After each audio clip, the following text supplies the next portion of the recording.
Hello student, आप सभी का स्वागत है एसएस मैथ्स एकेडमी में। और बच्चों, इस लेक्चर में हम डिस्कस करने जा रहे हैं एक बहुत ही इम्पॉर्टेंट कंसेप्ट स्टैटिस्टिक्स का।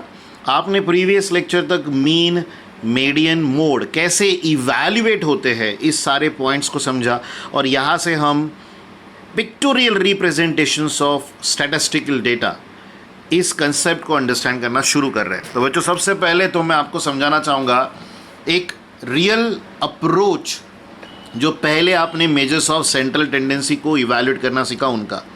जैसे कि आप स्क्रीन पर देख पा रहे अभी है, we have studied the central tendencies mean, median, mode.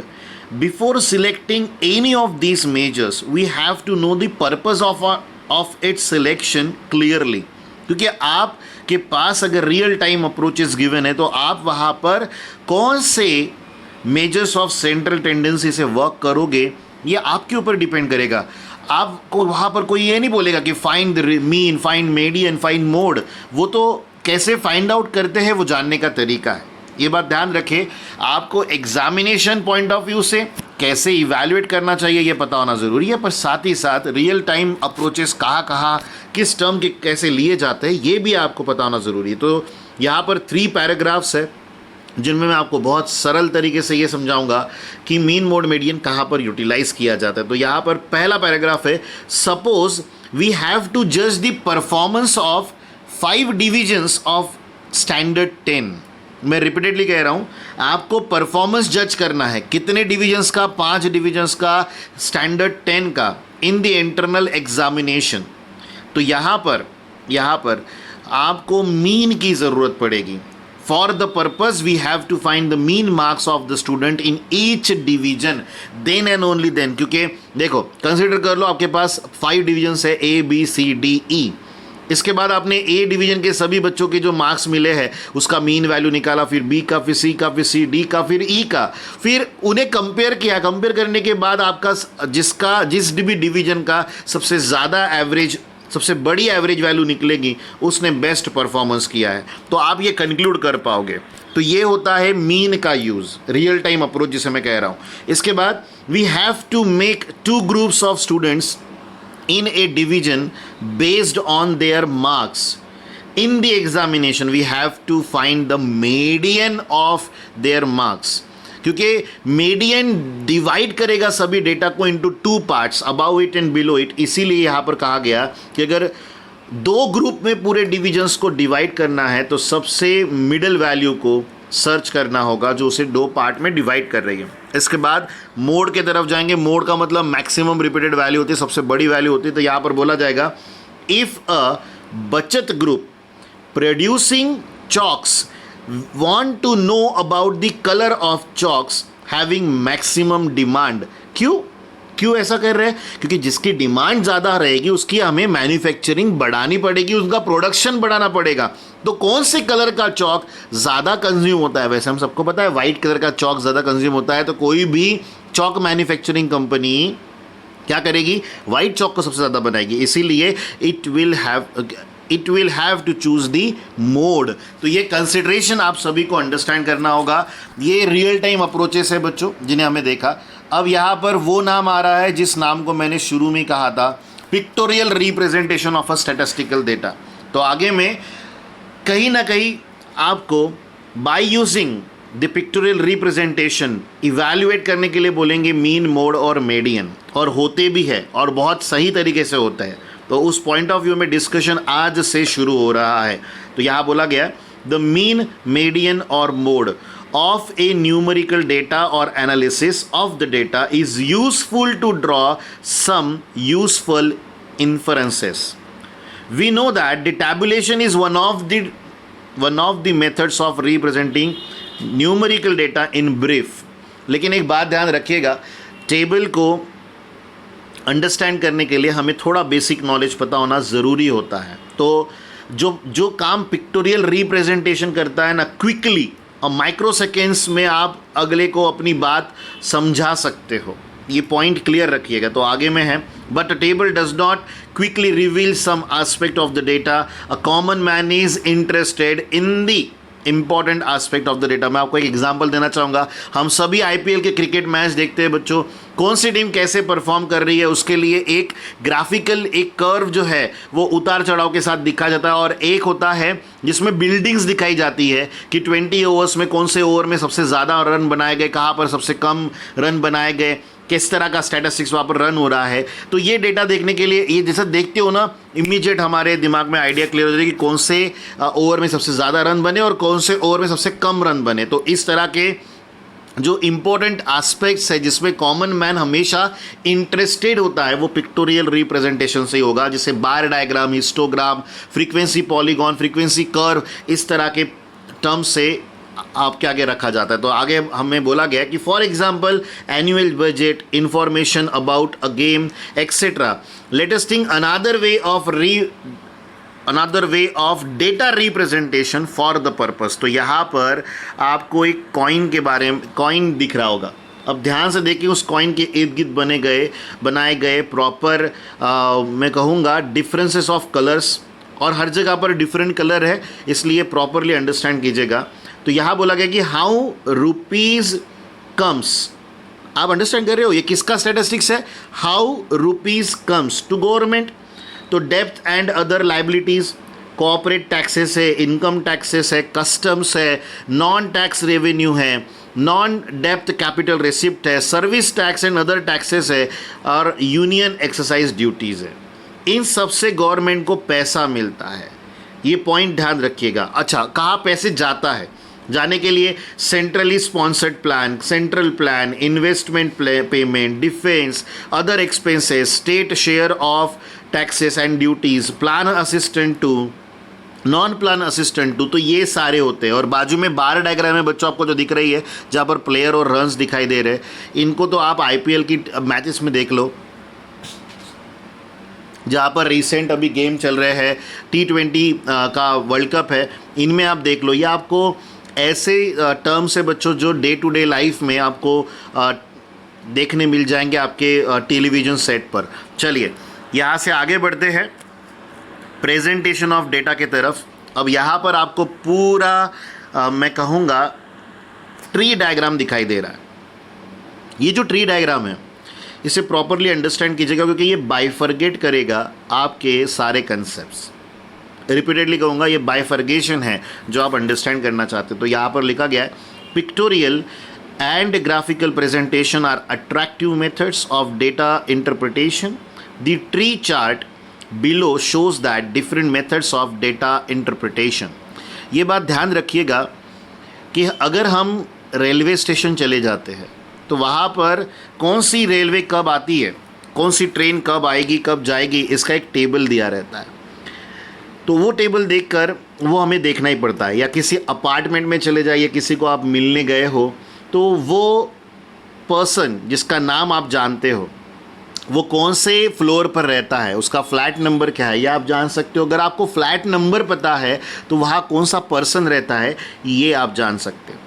इसके अलावा अगर आपने कभी हाईवेज पे ट्रैवल किया हो तो कहीं अगर टेलीफोन की साइन दिखती है और वहाँ नीचे अगर 500 मीटर लिखा हो तो इसका मतलब है कि 500 मीटर के बाद आपको एसटीडी बूथ मिलेगा। अगर पेट्रोल पंप का जो मशीन होता है अगर उसका मशीन दिखता है तो इसका मतलब है कि आगे में 1 किलोमीटर बाद आपको क्या मिलेगा, पेट्रोल पंप मिलेगा।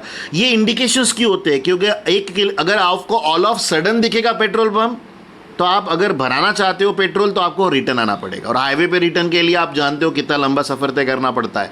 तो इसीलिए 1 किलोमीटर पहले से ही आपके दिमाग में ये डाल दिया जाए कि if you needed this facility, hospital बोलिए, पेट्रोल पंप बोलिए। अब अगर लिख दिया जाए थ्योरी में कि हॉस्पिटल यहाँ से 1 किलोमीटर दूर है तो पढ़ने के लिए गाड़ी की स्पीड है, हम शायद पढ़ पाए शायद नहीं पढ़ पाए।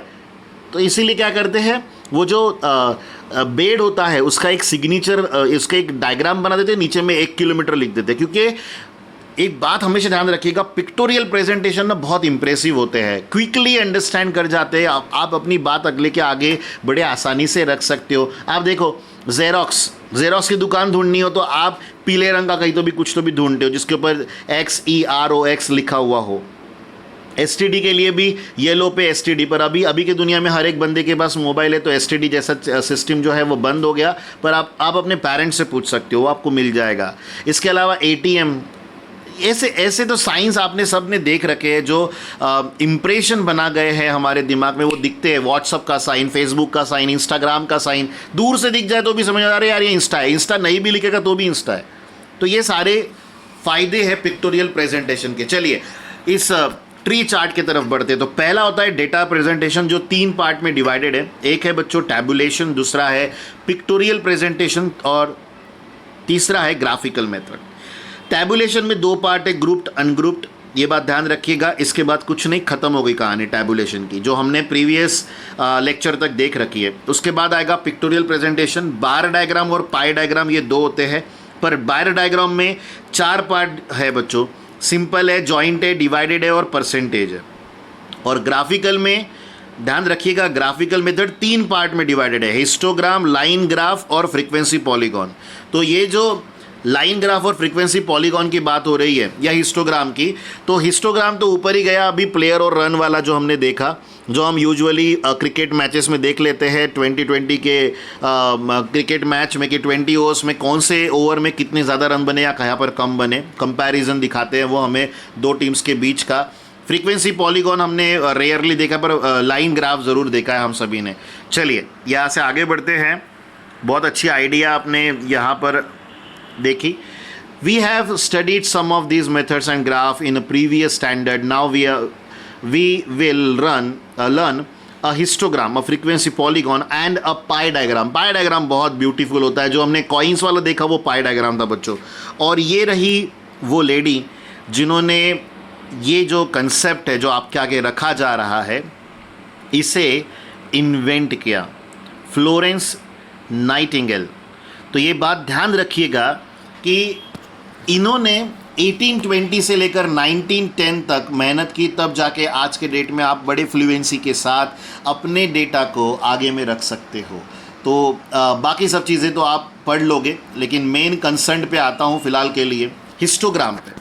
बच्चों हिस्टोग्राम का न्यूमेरिकल आपको साफ तौर पे दिख रहा है। बस एक बात ध्यान रखिएगा कि न्यूमेरिकल आपको फिर से अलग से कैसे बनाया जाएगा, स्टेप बाय स्टेप मैं समझाऊंगा, पर कुछ ऐसे पॉइंट्स हैं जो मैं आपके आगे रखना चाहता हूं इस लेक्चर में, तो बस उन्हें सुन ले, इन्हें सॉल्व करना हम बाद में सीखेंगे। आप सबसे पहले ये बात सीख लो कि ये जो डेटा आपको दिया गया है ये ग्रुप डेटा है। आपके आगे जो टेबल बना गया दिया गया है, ये टेबल ग्रुप डेटा को रिप्रेजेंट कर रहा है, और group data continuous class interval में होना चाहिए, जो कि नहीं है बच्चों। 8 to 9, 10 to 11, 12 to 13, 14 to 15, 16 to 17 group data नहीं है। ग्रुप डेटा होना चाहिए कंपल्सरीली। इसीलिए करेक्शन फैक्टर जो आपको प्रीवियस लेक्चर में मीडियन में भी पढ़ाया गया, मोड में भी पढ़ाया गया, और अगर भूल गए ध्यान रखिए, इसके बाद आएगा यही न्यूमेरिकल सॉल्व करने वाला लेक्चर, तो उसमें आपको समझने मिल जाएगा। That's not a big deal, ठीक है।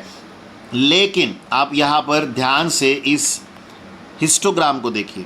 यहाँ पर क्लासेस और फ्रीक्वेंसी के बेसिस पर हिस्टोग्राम बनाया गया है, और जो आपको बहुत ज़्यादा डार्क पिंक दिख रहा है वो सबसे बड़ी वैल्यू है। तो वो अपने क्लास का मोड हो गया एक तरीके से देखा जाए तो, यानी सबसे बड़ी फ्रीक्वेंसी जिसे हम F1 कहते थे बच्चों, उसके पहले वाली F0 होगी, उसके बाद वाली F2 हो गई। इस तरह का जो इंटरप्रिटेशन है वो बड़े आसानी से हम यहाँ पर कर सकते हैं। हिस्टोग्राम एक इमेज बना रहा है आपके दिमाग में। अगर मैं कह दूं कि ये सेकेंड ओवर है तो सेकेंड ओवर में सबसे ज़्यादा रन बने, आप ये कह सकते हो। तो जो पॉइंट्स है, जो अंडरस्टैंडिंग हमारी होनी चाहिए किसी भी ग्राफ से, हिस्टोग्राम से बोलिए, पाई चार्ट से बोलिए, फ्रीक्वेंसी पॉलीगॉन से बोलिए, बहुत इम्प्रेसिव होती है। आप अपनी बात किसी के आगे बस एक बार अगर ये पिक्टोरियल प्रेजेंटेशन बना लेते हो तो साफ तौर पे रख सकते हो, किसी को कोई कन्फ्यूजन नहीं होगी। आप जो कहना चाहते हो वो डायरेक्ट बात उनके दिमाग में फिट हो जाएगी, और बहुत कम समय में होगी।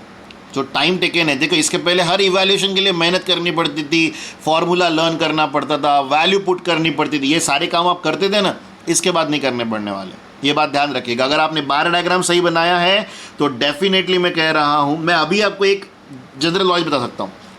डार्क पिंक वाला जो आपको रेक्टेंगल दिख रहा है सबसे बड़ा है, वो जिस क्लास इंटरवल में है वो है 9.5 से 11.5। इसका मतलब जो मोड की वैल्यू है बेटा वो इसी के इस इंटरवल के बिटवीन ही कहीं होगी, इसके बाहर कहीं नहीं जा सकती। ये मैं नहीं जानता या ये आप भी नहीं जानते कि मोड की एग्जैक्ट वैल्यू क्या होगी, वो मैं निकालना बाद में सिखाऊंगा आपको। बट मैं क्या कह रहा हूँ कि आप यहाँ पर डेफिनेटली ये जानते हो कि वो वैल्यू उस इंटरवल के बिटवीन होगी। Point to be noted. Median is क्या? Median is what? आपको याद होना चाहिए मीडियन क्या होता है बच्चों।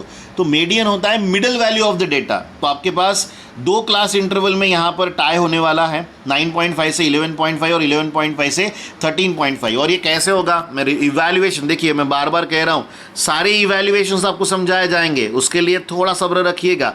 लेकिन क्या क्या बेनिफिट है हिस्टोग्राम पढ़ने के, वो सारे बेनिफिट आपको मैं इस लेक्चर में बता रहा हूँ कि इसके बाद मेरा कॉन्सेंट्रेशन होगा हाउ टू इवैल्यूएट दैट, जो मैं आज के डेट में आपको समझा रहा हूँ। तो ये पॉइंट सभी ने ध्यान रखने हैं, इस थ्योरी को प्रॉपरली अंडरस्टैंड करना है। और इसमें सिर्फ और सिर्फ जो मैंने एक कंसिडरेशन आपको समझाया है वो है ट्री चार्ट का, उसे ज़रूर लर्न कर लीजिएगा। वो लर्निंग सेक्शन है इस पूरे लेक्चर का। तो ये रहे सभी इंपॉर्टेंस पिक्टोरियल रिप्रेजेंटेशन के। मैंने बहुत सारे ऐसे रियल लाइफ अप्रोचेस भी आपके आगे रखे हैं जो आपको समझा सकते हैं पिक्टोरियल रिप्रेजेंटेशन का बेनिफिट, टैबुलेशन का बेनिफिट, ग्राफ का बेनिफिट। आप क्रिकेट मैच देख लो, आपको वहाँ पर पाई चार्ट भी मिल जाएगा बच्चों, हिस्टोग्राम भी मिल जाएगा और फ्रीक्वेंसी कर्व भी मिल जाएगा। एक कोई भी मैच अगर देख लेते तो ये सारे स्टैटिस्टिक्स के यूज़ होते हुए वहाँ पर आप देख लोगे, क्योंकि वो सबसे इम्प्रेसिव प्रेजेंटेशन होता है डेटा का, जिससे कॉमन मैन अंडरस्टैंड कर सके। अगर वही थेरोटिकली लिख दो तो हम सभी नॉट इंटरेस्टेड रहेंगे उस पॉइंट में। चलिए बच्चों, आप सभी से मुलाकात होगी नेक्स्ट लेक्चर में इसी न्यूमेरिकल के साथ जो आपके आगे अभी स्क्रीन पर है। बाय बाय बच्चों, टेक केयर।